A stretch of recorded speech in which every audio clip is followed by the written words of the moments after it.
Olá, minhas amigas e meus amigos. Chegou a hora do nosso encontro, nosso primeiro encontro do ano, neste primeiro dia de 2023, um domingo, o domingo em que Lula subiu a rampa. E interessante que na rede social tem gente até agora negando. É incrível, chega um ponto de desligamento da realidade que é preocupante para a saúde mental, né? Inclusive põe na rede social tentando pôr dúvidas nas cabeças das pessoas. Bom, eu queria registrar que nesse fim de semana morreu, eu acho que a mais famosa jornalista americana da TV, a Barbara Walters. Entrevistou Fidel Castro, Gaddafi, todos os presidentes americanos. Ela se notabilizou por ser a primeira mulher âncora de um jornal do horário nobre da noite. Em 1976, o ABC Evening News, ou seja, notícias da noite de uma das três grandes redes da época de televisão americana, no tempo da TV de canal aberto. Na época ela ganhava $1 milhão por ano, que foi recorde também. E depois que ela deixou a televisão, continuou trabalhando. Depois que deixou o vídeo, continuou trabalhando na produção dos programas. Um exemplo de trabalho. Barbara Walters, 93 anos.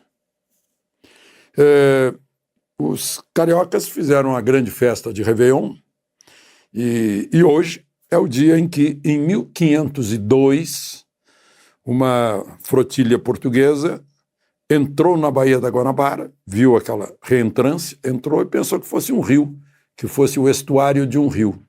E aí passou a chamar de Rio de Janeiro. Daí a razão do nome, né, que à primeira vista parece algo meio esquisito. Rio de Janeiro. E hoje também é o dia do aniversário. Eu acompanhei a divisão do estado de Mato Grosso. Hoje entrou em vigor Mato Grosso do Sul, 1979, governo Figueiredo. Bom, vamos então aos fatos de hoje, um domingo cheio, né? Mas não foi só o domingo, não.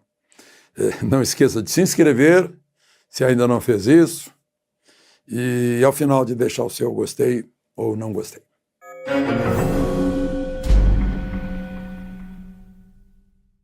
Bom, na sexta-feira eu assisti à passagem de comando no Exército, general Freire Gomes para o general Júlio César de Arruda. Enquanto o general Freire Gomes se despedia do Exército às 10 horas da manhã, naquela mesma hora, o presidente Bolsonaro fazia aquela live da despedida de 50 minutos. Ele mais ou menos disse aquilo que ele tinha me dito uma semana antes, numa longa conversa que tivemos. Fez um balanço do governo dele, eu anotei aqui algumas coisas para não deixar de citar, né? Fez questão de dizer que ele não estava na organização das manifestações a favor dele, mas elogiou a garra, o patriotismo das pessoas, ficaram lá, ainda estão lá, né? Quase 2 meses.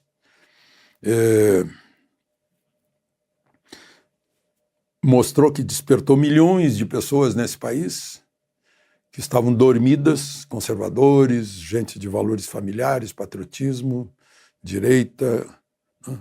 E despertou, né? Porque até então a gente tinha uma sucessão de governos de mais esquerda, menos esquerda, como eu digo, era Pepsi-Cola versus Coca-Cola, entre PSDB e PT, né? Aí chegou Bolsonaro e fez a diferença e despertou essa multidão, que lhe deu 58 milhões de votos na última eleição, né?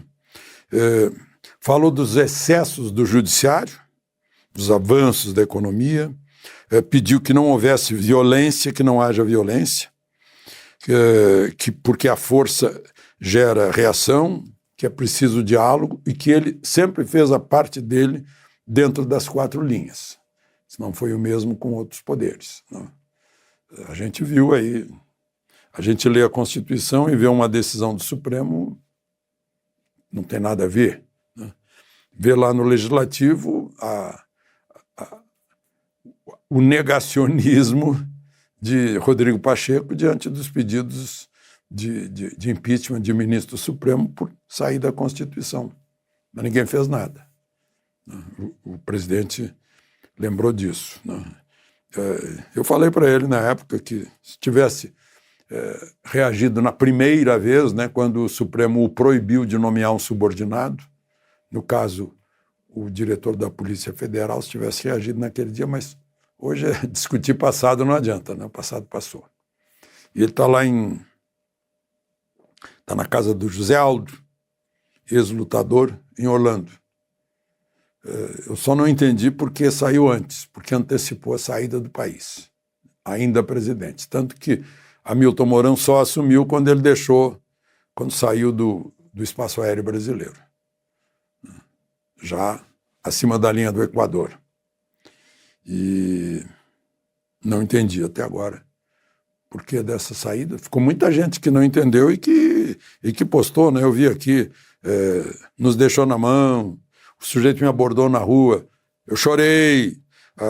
A senhora me disse assim, olha, fala para o presidente que mesmo assim eu continuo apoiando ele. E tem muita gente aí que criou a falsa expectativa na rede social.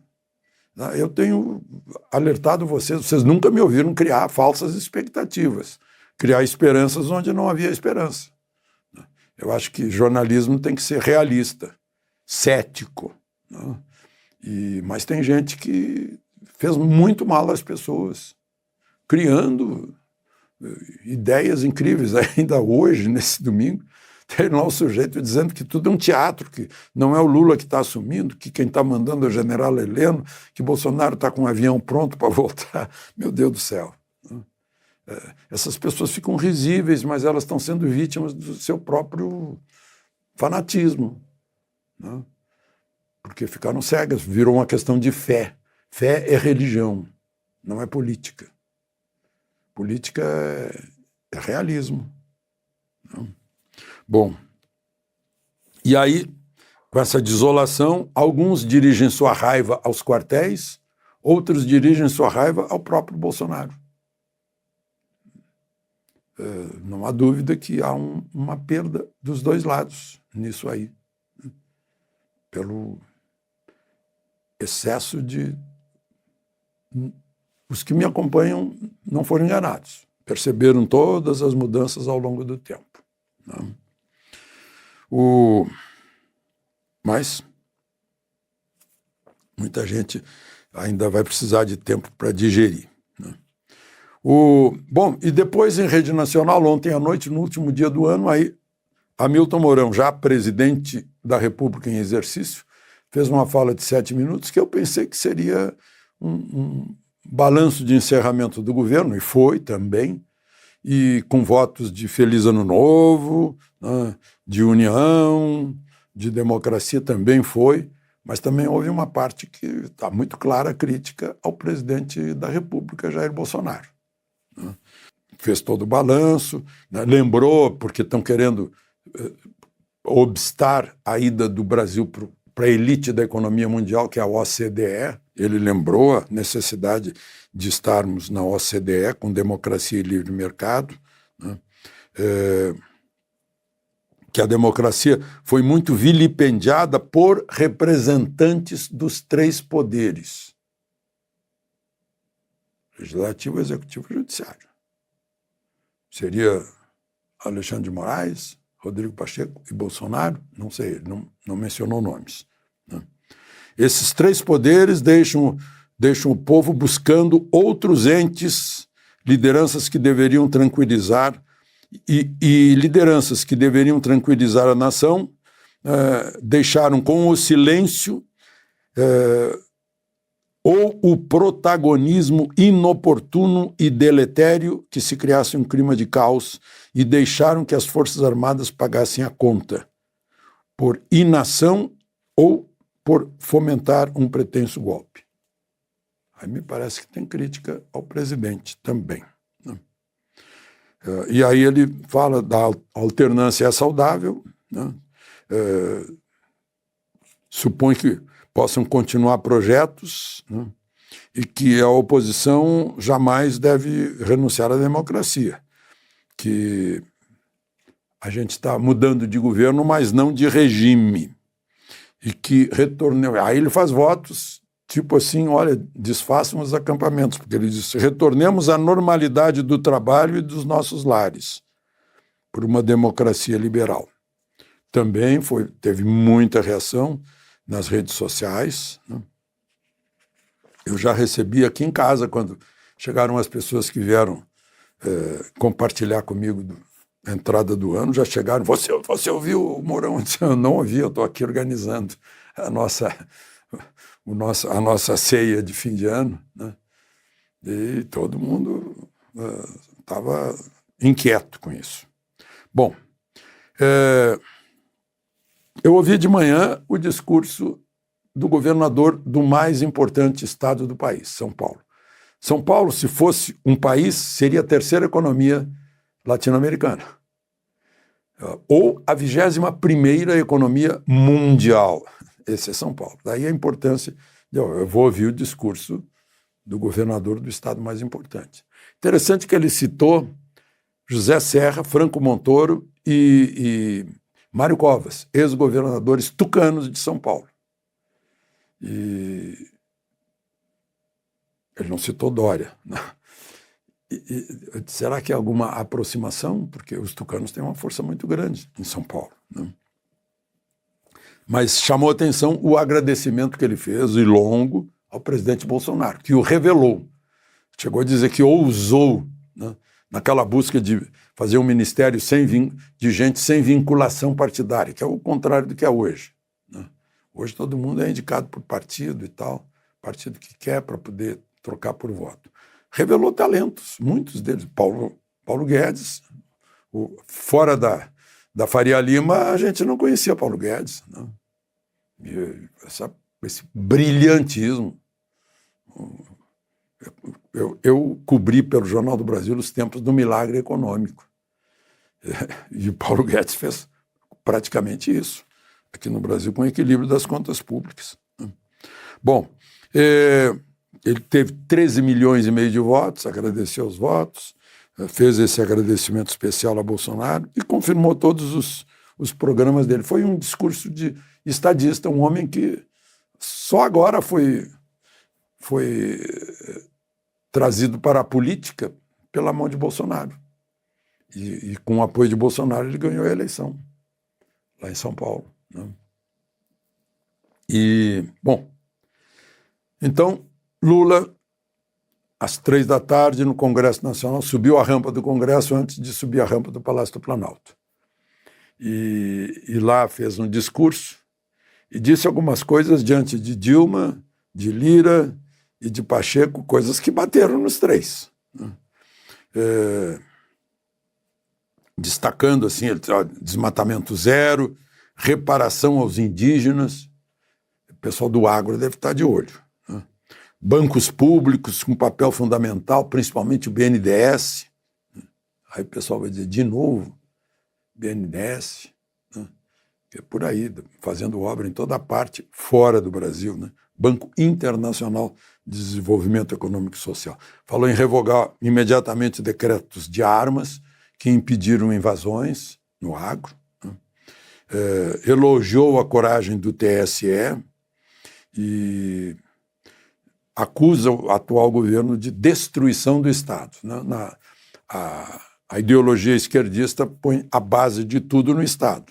O governo que saiu agora põe a base de tudo no valor individual das pessoas e das empresas, né? Então é uma mudança. Diz que já vai assinar, já está assinando hoje, a reorganização do Poder Executivo. O que é isso? É saltar para 37 ministérios. Essa é a reorganização do Poder Executivo. A Petrobras, ele diz, também vai ter um papel muito importante. A gente fica assustado do papel importante que a Petrobras teve lá atrás, né, como demonstrou a Lava Jato.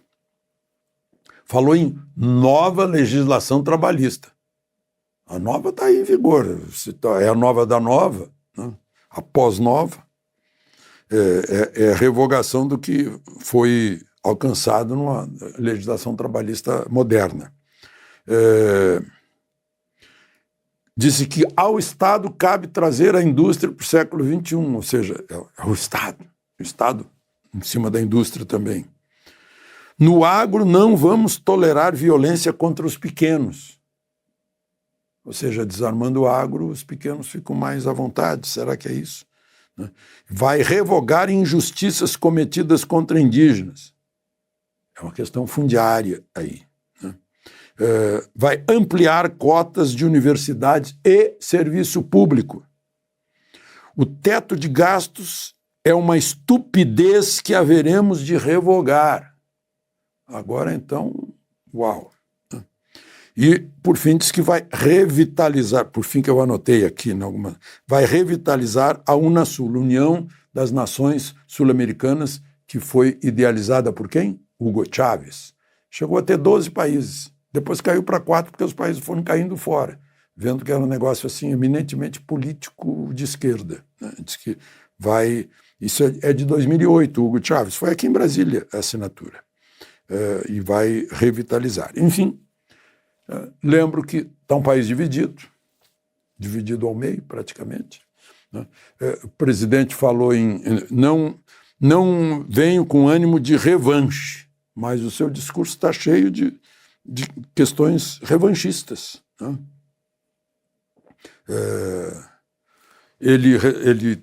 Praça dos Três Poderes estava toda vermelha, ele subiu a rampa com representantes do povo brasileiro, de várias categorias, todas pessoas mais pobres, né? Enfim,